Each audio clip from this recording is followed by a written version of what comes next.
Hi there, Danny Flexen, and welcome to this week's edition of SecondsOut FLEXpectations. Here every Thursday, 4:30 p.m, to look ahead to boxing action. Not always of the weekend to come, especially in recent times. And to start off with, you probably see that we're not in our usual setting, in my slightly cramped front room. I decided to do this week's show al fresco. And not only that, I had to hide one of my son's birthday presents in the shed, which you can't see obviously, but it's just to my left. It's a slide, don't tell him. But yeah, he'll be here from tomorrow and his birthday's not till Monday, so I'm probably going to hide it in the shed. This is my plan. And come out here Sunday night, assuming it's still light once he's in bed. Put it all together, doesn't look overly complicated. Slap some tarpaulin over it, because obviously I'm not going to wrap it, it's massive.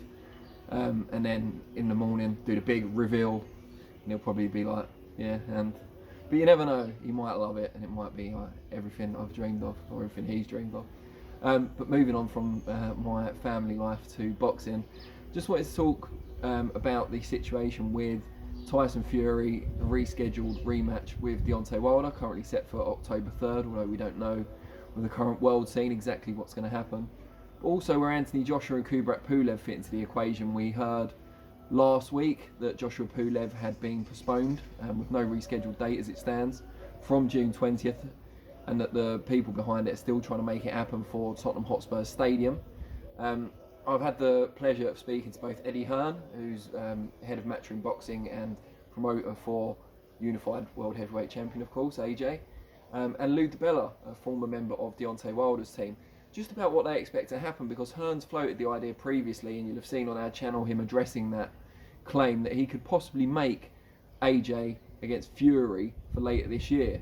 Obviously this would be predicated upon convincing both Pulev and Wilder to accept some step aside money, maybe take a fight in the interim, and then face the winner. Now obviously they both can't face the winner straight away. It's interesting because I spoke to DiBella and I think we were kind of on the same page in that we'd encourage Wilder to take the step aside. I think the longer the gap is between the Fury rematch, when he got absolutely trounced, and the third fight, benefits him. He can work on more stuff in the gym. Mentally, he can get over the comprehensive nature of the defeat and regain some of his confidence. I think, it's hard to see him winning either way, but I think the more time passes in between, it also allows Fury to get rusty. He's been distracted when he's had long layoffs in the past, so you can always hope for that if you're in the Wilder team. It's only going to benefit Wilder. I think the far tougher challenge, and I've said this, DiBella mentioned this as well, is going to be convincing Kubrat Pulev to take the step aside money. He's guaranteed as the IBF mandatory challenger a decent size of the purse against AJ, and if that turns out to be the mega event they're still hoping for, an outdoor stadium, I don't know if you can have an indoor stadium, but you get my point. He's going to make a sizable chunk of money, and at his advancing age, he's waited a long time already since becoming the IBF mandatory against Hughie Fury, and also was previously set up to fight AJ, got injured and had to pull out.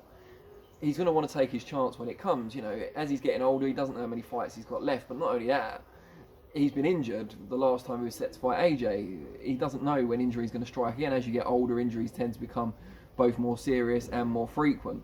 So convincing him to step aside rather than Wilder is a much tougher challenge, because while Wilder has got something to gain from the delay, Pulev has everything to lose. And for very little gain, because even if AJ Fury happens and someone comes out of it as a undisputed world heavyweight champion, yeah, it's a bigger fight for Pulev, but is he going to get that much more money? I'm not so sure. And not only that, what if it's a really close contentious decision in Joshua Fury, or even a draw? Everyone's going to be calling for a rematch, and then are they going to ask Pulev and Wilder to wait even longer? It's an easier sell in Wilder's case, because he's still quite young into his career. He's had that one loss that he wants to get over, and there'll be many more big paydays for him to come, I think, with his ridiculous power. But for Pulev, his age, his kind of unfashionable status, even though he's backed by Top Rank, of course, he's not a big name necessarily, and he's not got the most kind of outgoing or exciting personality. His English isn't brilliant. I can't see him getting loads and loads of opportunities, and the fight for him isn't going to get that much bigger from the delay. So he could be the sticking point on this one, and that's why I think it's very, very unlikely that we see AJ against Fury this year. I think there's every chance, if Fury comes through the Wilder third fight in October, as we kind of expect him to, and if AJ gets past Pulev in impressive fashion towards the end of the year as well, You know, it might still happen in July-ish, but I would think maybe the new season. When that eventually happens, I think early, or say spring 2021, outdoor football stadium in the UK. COVID hopefully in the rear view mirror, or at least COVID-19 might be on to COVID-22 or 23 by then. Let's hope not. But yeah, that could be an amazing kind of mega fight for 2021. I think that's what we're looking at. But I want to know what you think, not just what I think. So let me know below in the comments when you think AJ Fury will happen, or if indeed it'll ever happen. And if you give either Pulev or Wilder any chance of upsetting the apple cart in their respective fights first, and thus scuppering the all-British super fight that we're all hoping for. Let me know what you think. I'll respond to some of the best ones, and I'll be back on Monday for Reflections, 4:30 PM. Don't know if I'll be in the garden or not, weather permitting. And I'll be back for FLEXpectations next Thursday at 4:30 PM. As always, really appreciate the time, and I'll see you all soon. Cheers.